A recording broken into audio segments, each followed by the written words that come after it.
Hello students, आज के इस लेक्चर में हम देखेंगे स्टैंडर्ड 7 का mathematics chapter number 6 indices practice set देखेंगे 27। प्रीवियस प्रैक्टिस सेट में हमने देखा था कि बेस और इंडेक्स क्या होता है और उसके रिलेटेड हमने प्रैक्टिस सेट 26 सॉल्व किया था। अभी हम प्रैक्टिस सेट 27 सॉल्व करेंगे और ये प्रैक्टिस सेट 27 पूरा का पूरा एक फार्मूला के ऊपर डिपेंड है। उसके सारे क्वेश्चन ये फार्मूला के ऊपर डिपेंड है। यहाँ पे आप फार्मूला देख सकते हो। ये फार्मूला को मैं लिख लेता हूँ और आपको बताता हूँ कि यह है क्या फार्मूला। देखो, ये a इंटू ए है और ये a के ऊपर m और n लिखा हुआ है और ये दोनों a के बीच में मल्टीप्लाई की साइन, ओके। और इसके आगे इज इक्वल टू की साइन है और ये जो a है वो 1 टाइम लिखा गया है और ये जो ऊपर m और n दिख रहा है इसको प्लस किया गया है। एक्चुअली बच्चों, ये a जो है वो हम बेस बोलते हैं, उससे हमें क्या बोलते हैं, उसको बेस। हमने प्रीवियस प्रैक्टिस सेट में देखा भी था, वहाँ पे नंबर आए थे, लेकिन यहाँ पे ये फार्मूला है ना, इसलिए इसके अंदर आपको ये अल्फ़ाबेट्स दिख रहे हैं। जब आप प्रैक्टिस सेट सॉल्व करोगे तो ये जैसे फार्मूला है ना, वैसे आपको क्वेश्चन रहेंगे तभी उसमें नंबर दिखेंगे। जैसे कि देखो 7 है 7 है, 11 है 11, 6/7 6/7, क्योंकि ये देखो ये फार्मूला में भी आप देख सकते हो ये a जो है वही सेम a रिपीट हुआ है, तो क्वेश्चन में भी आपको सेम दिख रहा होगा, ये 7 तो 7 ही रिपीट हुआ है। तो ऐसा ही आपको हर क्वेश्चन में दिखने मिलेगा। तो ये a को बेस बोलते हैं स्टूडेंट, हमें पता ही है, प्रीवियस प्रैक्टिस सेट में आपने देखा था बेस। और ये जो m है ना और ये n है, ये और कुछ नहीं इंडेक्स है। ये क्या होगा, index. But previous practice set में आपने वो इंडेक्स में तो नंबर्स देखे थे, लेकिन ये फार्मूला होने के कारण यहाँ पे आपको अल्फ़ाबेट दिख रहा है, आपको समझना है। अभी आप ये फार्मूला के रिलेटेड जब आप प्रैक्टिस सेट 27 में क्वेश्चन दिखेंगे ना, तो आपको क्या दिख रहा है, ये m और n के बदले में नंबर देखेंगे। देखो 4 2 5 2 ऐसे नंबर दिखेंगे हर एक क्वेश्चन। तो फिर इसी को याद ध्यान में रखते हुए आपको ये प्रैक्टिस सेट सॉल्व करना है।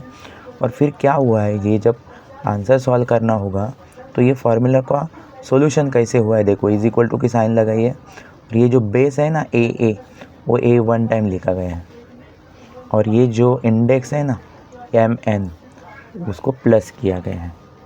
तो सेम हमें यही ध्यान में रखना है फार्मूला और ये प्रैक्टिस से सिंप्लीफाई वाला करना है। तो चलो हम क्वेश्चन सॉल्व करते हैं। फर्स्ट क्वेश्चन है 7⁴ इंटू 7⁻²। अभी कैसे करना है देखो। First question 7⁴ into 7⁻²। देखो क्वेश्चन भी देखो और ये फार्मूला देखो।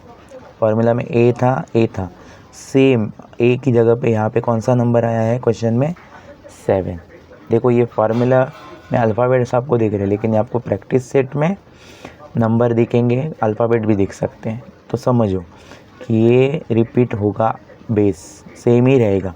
हर क्वेश्चन में आप देखोगे बेस सेम ही रहेगा और बेस के ऊपर आपका सॉल्यूशन है ही नहीं, आपका सॉल्यूशन तो है इंडेक्स के ऊपर।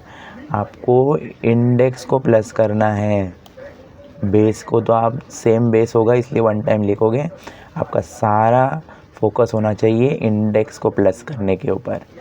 तो हम क्या करेंगे, सेम सॉल्व करते समय पहली क्वेश्चन लिखेंगे, फिर हम इज इक्वल टू की साइन लिखेंगे और क्या करेंगे स्टूडेंट्स, तो ये जो बेस है ना 7 उसको कुछ नहीं करना है, उसको सेम 1 टाइम लिखना है, क्योंकि आप देखोगे सेम ही रहेगा वो हमेशा। कोई भी क्वेश्चन में आप देखोगे बेस सेम ही रहेगा, उसको 1 टाइम लिख दिया और आपका पूरा फोकस कहाँ पे होना चाहिए, ये इंडेक्स के ऊपर। उसको आपको राइट कॉर्नर पे बराबर, जैसे इंडेक्स जहाँ पे लिखते हैं ना हम, वहीं पे लिख के दोनों इंडेक्स को लिखना है प्लस की साइन देते हुए और इसके आगे हमें डॉट लगाने हैं। और ये आपने ऐसा क्यों लिखा, क्योंकि आपको ये फार्मूला पता था। तो आप यहाँ पे लिखोगे, ये फार्मूला लिखोगे जो कि आपकी टेक्स्ट बुक में भी है। आप फार्मूला लिखोगे a⁻m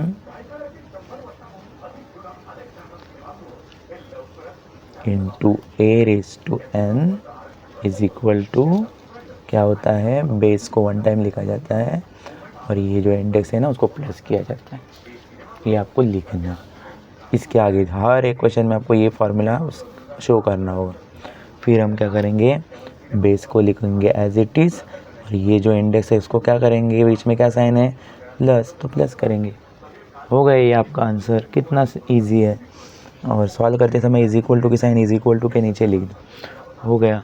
आपको 1 या 2 मार्क्स के लिए एग्ज़ाम में आ गया तो आप लिख सकते हो, आपको मिल जाएंगे पूरे के पूरे मार्क्स। अभी हम सेकेंड क्वेश्चन सॉल्व करेंगे।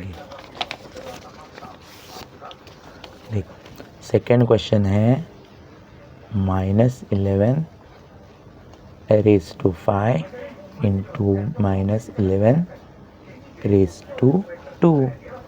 हमें क्या करना है, माइनस साइन होगी तो डरना नहीं है, आपका जो बेस होगा वो सेम ही रहेगा। देखो ये -11 है, इधर भी कौन सा है -11, लेकिन इन जो इंडेक्स है इनका डिफरेंट है। देखो इंडेक्स डिफरेंट है, इसीलिए आपको फॉर्मूला में भी दिख रहा था कि बेस के लिए एक ही लेटर यूज़ किया है, लेकिन इंडेक्स के लिए दोनों डिफरेंट लेटर यूज़ किए, एम और एन यूज़ किया था। तो ये ध्यान में रखो। आप क्या करोगे, फर्स्ट यही क्वेश्चन को कॉपी करो, -11 raise to 5 into -11 raise to 2। फिर हमें ये जो बेस है ना -11 वो तो आपको पता है कि सेम ही रहने वाला, उसको 1 टाइम लिखने का। 1 टाइम लिखने के बाद अभी ये ब्रैकेट क्यों डाला है, क्योंकि ये माइनस में नंबर होगा ना तब आपको ब्रैकेट डालना है, ये याद रखो। और इनकी जो इंडेक्स है 5 और 2, इनको राइट कॉर्नर पे उस नंबर के प्लस करना है। और प्लस करने के बाद हमें लिखना है वापस से बेस को और सिर्फ इनको प्लस करो, 5 + 2 7। आ गया मज़ा, देखो कितना इजी है। ओके ठीक है, अभी हम नेक्स्ट क्वेश्चन करेंगे। क्वेश्चन नंबर 3 क्या है, क्वेश्चन में 6/7 into 6/7 raise to 3 6/7 raise to 5। Okay, तो हम यहाँ पे वही करेंगे, क्वेश्चन को सॉल्व। चलो अभी ये क्वेश्चन सॉल्व करेंगे। देखो मल्टीप्लाई की साइन होगी ना, आपको ध्यान में रखना है। ये जब अभी एग्ज़ाम में क्वेश्चन आएगा ना, आप याद रखो कि जब भी मल्टीप्लाई की साइन होगी आपको क्या करना है, ये इंडेक्स को प्लस करना है। तो चलो स्टार्ट करते हैं। आप पहले स्टेप में क्या करोगे, ये क्वेश्चन को कॉपी करोगे same to same, 6/7 raise to 5 copy किया। अभी हम क्या करेंगे, इस बेस को लिखेंगे 1 टाइम और क्या करेंगे, इंडेक्स को करेंगे उसके राइट कॉर्नर पे प्लस। हो गया। अभी लास्ट स्टेप में क्या करेंगे हम, अब स्पेस नहीं है तो मैं साइड आगे लिखता हूँ। आपको क्या करना है, ये इंडेक्स को करना है प्लस, बेस को लिखो और इंडेक्स को करो प्लस। 3 + 5 8 हो गया आपका आंसर। सो इस तरह से आपका क्वेश्चन सॉल्व हो गया। अभी हम नेक्स्ट क्वेश्चन देखेंगे। चलो नेक्स्ट क्वेश्चन में है -3/2 raise to 5 into -3/2 raise to 3। Base देखो सेम है कि नहीं, 3/2 हम क्या करेंगे, इस क्वेश्चन को कॉपी करेंगे। फर्स्ट स्टेप हमारी क्वेश्चन को कॉपी करना है, रेज टू 5 इंटू माइनस, ये माइनस जो साइन है ना बराबर इसके बिटवीन में, इसके साइड में ही है, तो आपको ये ऊपर के नंबर की होती है, याद रखो 3। और फिर क्या करना है, ये बेस को जो है ना वो 1 टाइम लिखना है, क्योंकि वो सेम रहता है ना, सेम रहेगा इसलिए 1 टाइम लिखना है। और ये जो उसके इंडेक्स है उसको राइट कॉर्नर पे क्या करना है, प्लस करना है।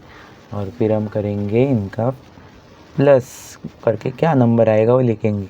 तो ये एज इट इज़ बेस को कॉपी करना है और 5 + 3 होगा 8। हो गया सिंपल सॉल्व। आपको स्टूडेंट्स एक चीज़ याद रखनी है कि हर जगह पे आपको ये फार्मूला ज़रूर लिखना है। ओके ठीक है, नेक्स्ट क्वेश्चन देखेंगे। अभी नेक्स्ट क्वेश्चन में हम देखेंगे a रेज़ टू 16 इंटू ए। अभी यहाँ पे देखो बेस की जगह पे ना नंबर नहीं आया, आपको अल्फ़ाबेट ही आया, जैसे फॉर्मूला में a था ना वैसे यहाँ पे a आया है। तो कोई टेंशन नहीं, हम क्या करेंगे इस क्वेश्चन को कॉपी करेंगे और फिर बेस को ए जो बेस है ना उसको सेम लिखेंगे और उसके राइट कॉर्नर पे इंडेक्स को प्लस करेंगे। तो 16 + 7 कितना हो जाएगा 23। ये हो गया आपका आंसर। ओके, और यहाँ पे आप फार्मूला लिख दो सामने। नाउ लास्ट क्वेश्चन स्टूडेंट्स, अभी ये क्वेश्चन सॉल्व करेंगे कैसे। पहले क्वेश्चन कॉपी करो सेम टू सेम और फिर इस बेस को लिखना है 1 टाइम। बेस कौन सा, जो सेम टू सेम है वो, और उसके इंडेक्स को प्लस करना है राइट कॉर्नर पे। प्लस करोगे तो 3 + 7 कितना आएगा 10। ये हो गया आपका आंसर सॉल्व। तो बहुत ही सिंपल है। अभी आपको इस वाले चैप्टर में स्टूडेंट्स ऐसे बहुत सारे फार्मूला होंगे और उनका एक्सपेंशन करना है, तो आपको ध्यान में रखना है कि मुझे इंडेक्स का प्लस कौन से वाले फार्मूला में करना है। तो फार्मूला याद रखो ये, लेकिन एक याद रखो कि जब भी मल्टीप्लाई की साइन होगी तो हमें इंडेक्स का प्लस करना है, क्योंकि आगे वाला प्रैक्टिस सेट में ये मल्टीप्लाई की साइन की जगह पे रहेगी डिवाइड वाली साइन, तब हमें इंडेक्स का माइनस करना होता है। और भी आगे आगे कुछ फार्मूलाज है, उनका अलग अलग टाइप में हमें कैलकुलेशन करना होता है। तो याद रखो कि जब भी मल्टीप्लाई की साइन हो तो आप इंडेक्स को क्या करोगे प्लस करोगे।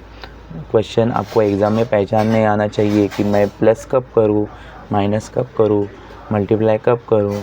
तो याद रखो कि जब भी मल्टीप्लाई की साइन हो बीच में दोनों बेस के, तो भी इंडेक्स का क्या करोगे प्लस करोगे। ओके, देखते हैं next practice set next lecture में।